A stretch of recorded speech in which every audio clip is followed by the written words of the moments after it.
All right, moving along here on our second part of the book. We're on chapter 2, section 2, chapter 2 of the book. Subsection 10 is where we left off last time. This subsection is entitled The Mystery of I Am. Quote, I am. Nevertheless, although Lao Tzu knew the Tao to be a benevolent being, the full meaning of the Tao as a personal absolute, as a being with whom one could hold person-to-person communion, remained outside the scope of his metaphysical insight. Again, such a unique revelation could not be attained even by the intuition of people of the most virtuous lives and purified minds. Rather, it had to be given, and God was providentially preparing humanity to receive it. He had been unfolding the secret life of his divine being gradually, at certain key moments in history, for humanity could not receive it all at once. God first revealed the fullness of his personhood to an oft-oppressed nomadic people, the ancient Hebrews. He chose them for this because it was out of their race that he was to become incarnate many centuries later. The contemporary Russian mystical writer Archimandrite Sophrony writes, quote, "The problem of the knowledge of God sends the mind searching back through the centuries for instances of God appearing to man through one or other of the prophets. There can be no doubt that, for us, one of the most important happenings recorded in the chronicles of time was God's manifestation on Mount Sinai, where Moses received new knowledge of divine being, quote, I am that I am, the Jehovah. From that moment, vast horizons opened out before mankind and history took a new turn. Moses, possessed of the supreme culture of Egypt, did not question that the revelation that he was so miraculously given from him who had indeed created the whole universe. In the name of this God, I am, he persuaded the Jewish people to follow him. Invested with extraordinary power from above, he performed many wonders. To Moses belongs the undying glory of having brought mankind nearer to the eternal truth. Convinced of the authenticity of his vision, he issued his injunctions as prescripts from on high. All things were effected in the name and by the name of the I Am, who had revealed himself. Mighty is this name in its strength and holiness, in its action proceeding from God. This name was the first ingress into the living eternity, the dayspring of the knowledge of the unoriginate absolute as I am." Unquote. Having received this new revelation of the personal absolute, Moses received into his mortal body, albeit temporarily, the clothing of light that primordial man possessed. For it is recorded that, quote, the skin of Moses' face shone, unquote, such that he had to put a veil over his face when speaking to the children of Israel. This revelation of the uncreated energy day of God, writes St. Marcus of Egypt, was a prefiguring of the true glory, which would later descend upon followers of the incarnate God. Subsection 11, the paradox of personhood and selflessness. Now it may be asked why Lao Tzu, without the special revelation accorded to Moses, could not have fully realized the primary fact of the absolute as person. The answer to this question might be discovered in the unique combination of facts with which Lao Tzu was already working: the oneness of the absolute and its selflessness, nothingness. This combination prevented him from seeing even the possibility of the Creator being a person, such as Moses knew him to be. For if the Tao or the One were simply a monad dwelling in eternal metaphysical solitude, it could not be wholly selfless and intimately personal at the same time. In order to explain this, let us draw an analogy from the human person. A human being's personhood is that indefinable essence which makes him uniquely that person and not someone else. But behind this personhood, as it were, is the one human essence common to all persons. By going beyond attachment to his senses, his thoughts, and his visible self, Lao Tzu was able to find this shared human essence or nature, and in finding it, he was able to be a self-aware person and still be selfless, caring for all persons without distinction. As far as Lao Tzu knew, however, the Tao was alone, without peer, sharing its primal essence or nature, with no one and nothing, either created or uncreated. Being such, it could not be selfless and a person at the same time. If the Absolute were metaphysically alone and also a person, it would have to be a great cosmic egotist, the despot, which was certainly not what Lao Tzu perceived of the Tao. In other words, Lao Tzu could say, quote, I am, and still be selfless because he shared his created nature with other co-equal persons. From his point of reference, however, he could not see how the Tao could say, I am, and also be selfless, unless the Tao shared its uncreated essence with the other persons equal to itself. But for the Tao to share its essence was impossible in Lao Tzu's view, given the primary truth that the Absolute is one without peer. Subsection 12, the consequence of an incomplete understanding of God. In the time of Lao Tzu, the primary facts which mankind as a whole knew about God made for an incomplete understanding of him. If we take oneness and the selflessness of God together, we end up with an impersonal absolute. That was precisely what happened in China. By the time of the Warring States, 475 to 221 BC, even those personal qualities which Lao Tzu had ascribed to the absolute were no longer being acknowledged by the philosophers. As Taoist historian Eva Wong observes, quote, the Taoism of the Warring States came up with a different conception of the Tao. In the Tao Te Ching, the Tao had a benevolent nature. This quality disappeared in the Xuanzhu and the Lai Tzu. The Taoist philosophers of the Warring States saw the Tao as a neutral force. It was still the underlying reality of all things, but it was no longer a benevolent force. Moreover, the Tao had no control over the course of events. What could happen would happen, and nothing would be done to facilitate it or prevent it, unquote. This total depersonalization of the Tao had direct consequences on the spiritual life of the people. When Taoism came into being as a religion some 7 centuries after Lao Tzu, it relied first of all on the cultivation of natural created energy by impersonal mechanical means in order to bring about salvation, inner transformation, and physical immortality. As a result, by the 18th century AD, the Taoist master Liu Yiming was to lament, quote, there are 72 schools of material alchemy and 3,600 aberrant practices. Since the blind lead the blind, they lose sight of the right road. They block students and lead them into a pen. The reason the spiritual treasures do not appear to seekers is that they themselves will not allow it to do so. What a pity that false people spend their lives madly in sidetracks, end quote.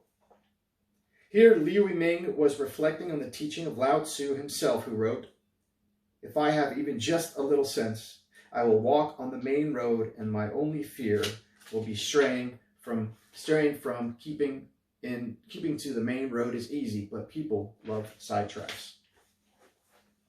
Such are possible deviations arising from an understanding of God or the One as being wholly impersonal. On the other hand, if we take the oneness and the personhood of God together, we end up with a God dwelling in metaphysical solitude, making way for a distorted view of him as a stern, demanding judge, a petulant egotist, and a severe lord of vengeance. This view manifested itself at some early stages of Chinese history, many centuries before Lao Tzu, such as when the Duke of Chu told the soldiers of the Yin dynasty, which he had conquered, quote, the merciless and severe heaven has greatly sent down destruction on the Yin. You, many officers of Yin, now our Chu king, has grandly and excellently taken over God's affairs. There was the heavenly charge, destroy Yin, end quote. This view of God prevailed to a much greater extent, however, in the development of Judaism, and later of Islam, as we shall see. Subsection 13, the mystery of the triad.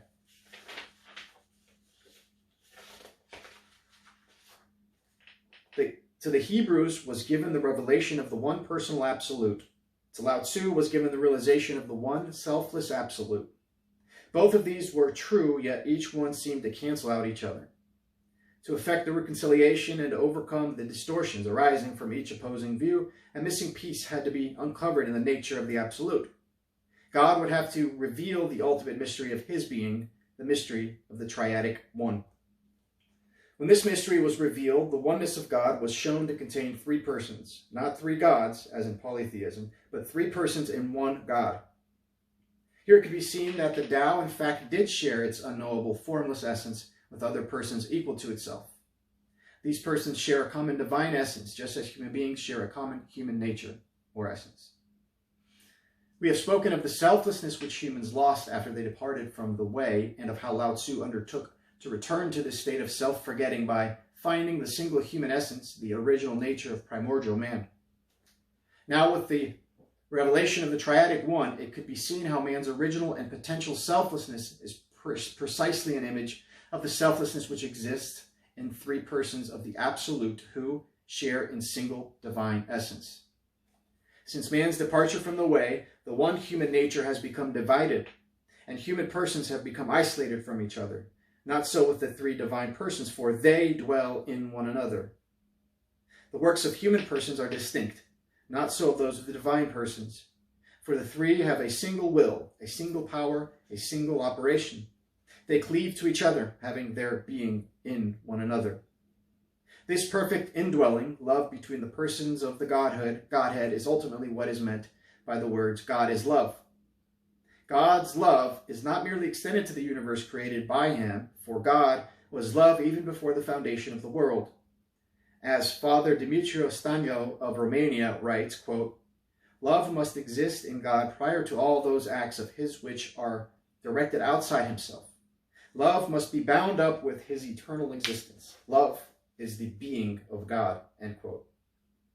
Each person of the one God, having his being in the others, is therefore wholly selfless, possessing the quality of spontaneity, self-emptying, and self-forgetting that Lao Tzu intuited in the Tao. Each person, each I, forgets himself before the others, emptying himself in perfect love, and in this ineffable love lies the secret of God's oneness. Father Dumitru explains, quote, each divine I puts a thou in place of himself. The Father sees himself only as the subject of the Son's love, forgetting himself in every other aspect. He sees himself only in relation with the Son. But the I of the Father is not lost because of this, for it is affirmed by the Son who, in his turn, knows himself only as he who loves the Father, forgetting himself. This is the circular movement of the divine I around the other as center. They are three, yet each regards the others and experiences only the others. The Father beholds only the Son only the Father, reducing, emptying themselves reciprocally by love to the other I, to a single I.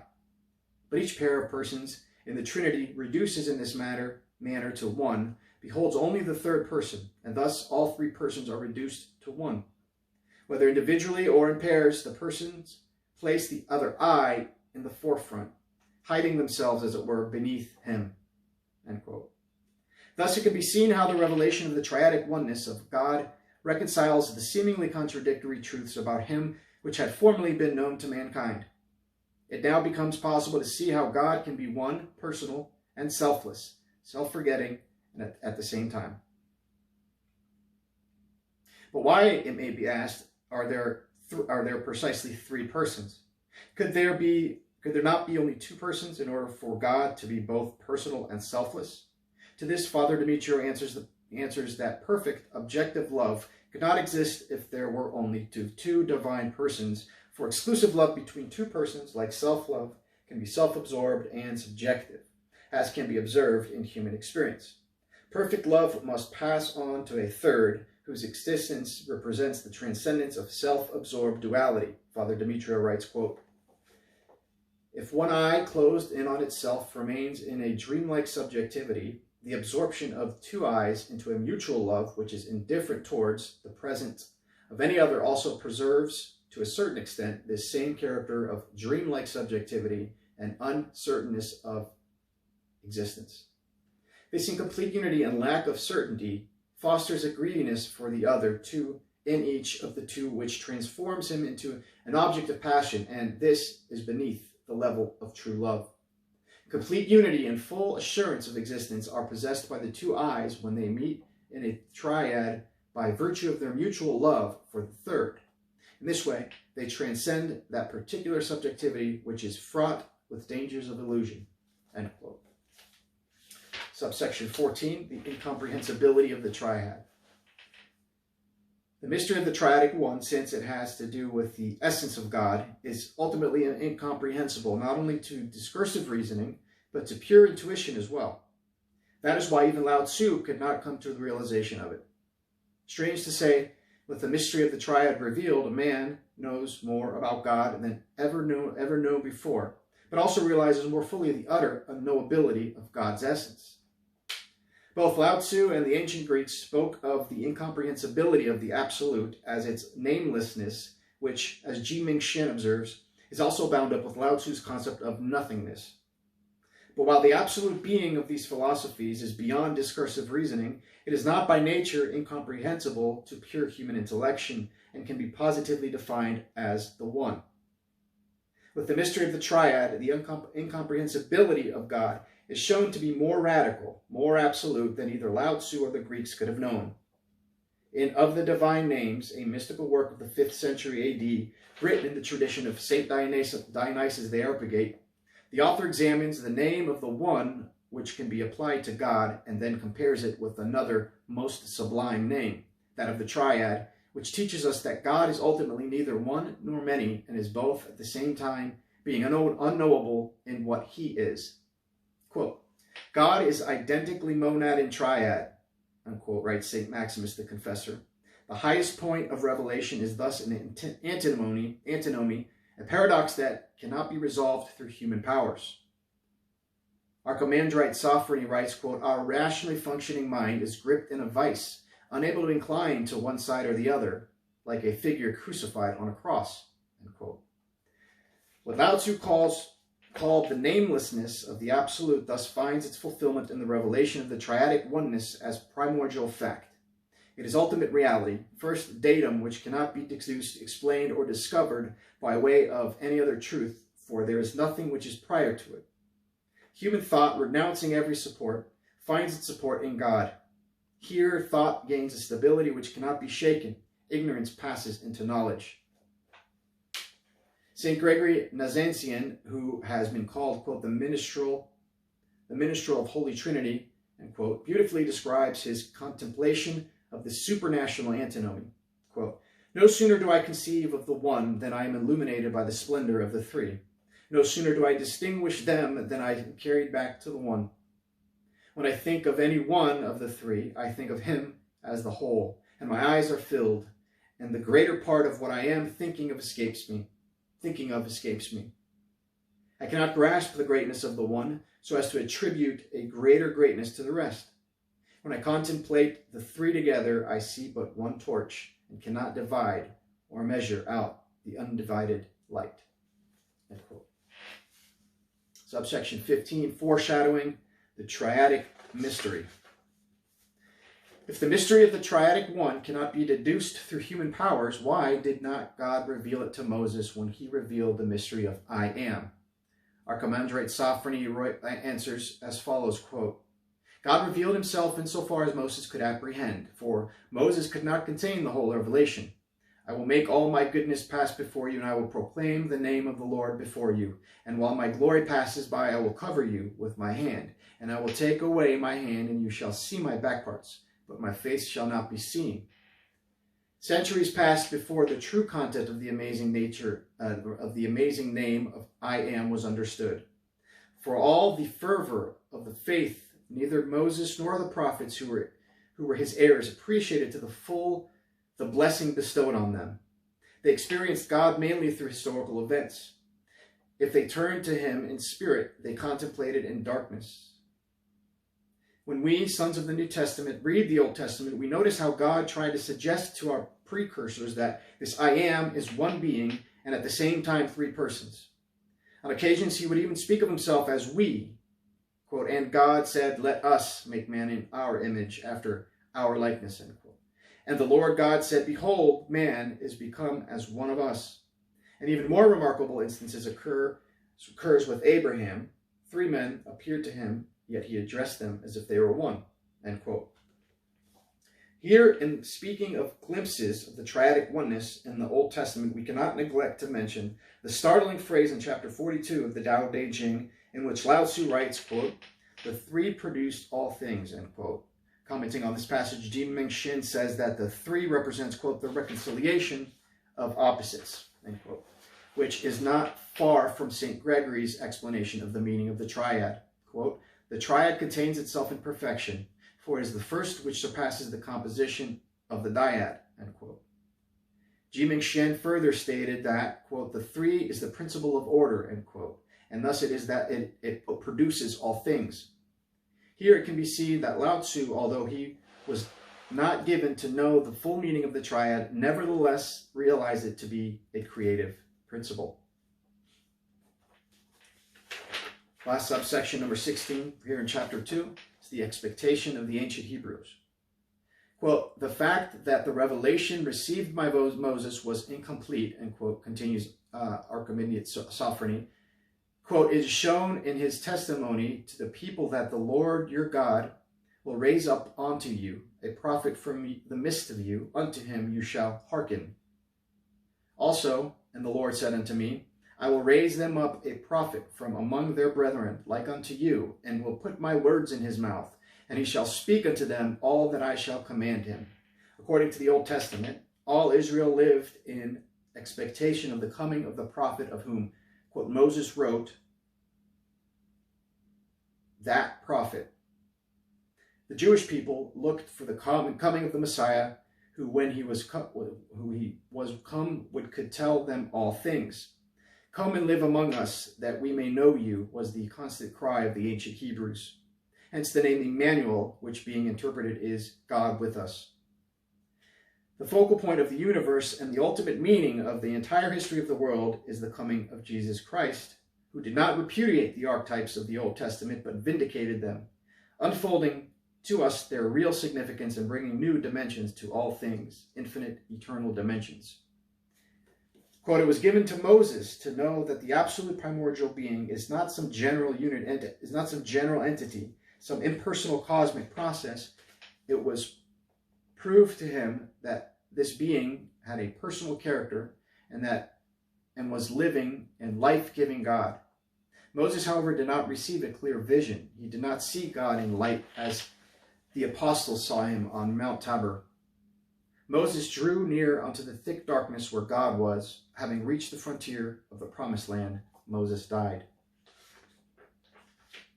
At the end of chapter 2. Next time we will continue chapter 3, which is when the Way became flesh. Thanks for listening.